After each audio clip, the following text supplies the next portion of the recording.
Hi subscriber, thank you.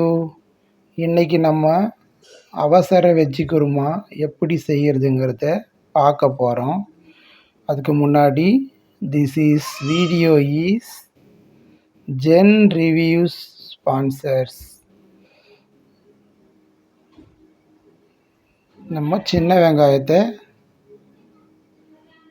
கொஞ்சம் எடுத்துக்கிறோம், பெரிய வெங்காயம் கொஞ்சம் எடுத்துக்கிறோம், அப்புறம் கொஞ்சம் பூண்டு, பல்லாக சின்ன சின்ன பல் இருக்கிற பூண்டு, அதை தோலை உரித்து கொஞ்சம் எடுத்து வச்சுக்கிட்டோம்.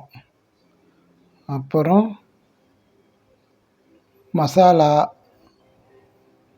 அத்தனை மசாலாவும் அரை அரை ஸ்பூன், ஆமாம் 1 2 3 4 5 6 மசாலாவும் நம்ம எடுத்து வச்சுக்கிட்டோம். அப்புறம் நம்ம ஸ்டவ்வில் ஆயிலை போட்டு அத்தனை மசாலாவும் போட்டு வெங்காயம் தக்காளி எல்லாம் போட்டு நல்லா கிண்டறோம்.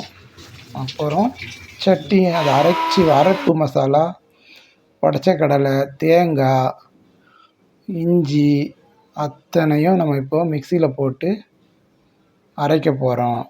அரைக்கும்போது தண்ணி நம்ம எப்போவுமே தெளிக்க மாட்டோம். ஆமாம், அரைச்சதை நம்ம அதுக்குள்ளே கலந்துக்கிறோம். இப்போது ஆமாம், கலக்கும்போது கரண்டி சூடாக இருக்கும். அதை கொஞ்சம் பார்த்து நம்ம பொறுமையாக கலர ஆரம்பிக்கிறோம். சுற்றி இப்போது கொதித்து வருது. குருமா ரெடி. அவசர குருமா கிராமத்தில் இருக்கிறத வச்சு நம்ம பண்ணுறோம். இந்த அவசர குருமாவோட மனம் குணம் எல்லாமே நீங்கள் செஞ்சு பாருங்கள், கிராண்டாக இருக்கும். ஆமாம், 2 இட்லி சாப்பிட்றவங்க கூட 4 இட்லி சாப்பிட்லாம் போல் தோணும். ஆனால் நம்மலாம் டயட் தானே, தேவையான நம்ம சாப்பிடுவோம். ஆமாம், எங்கள் வீட்டு குருமா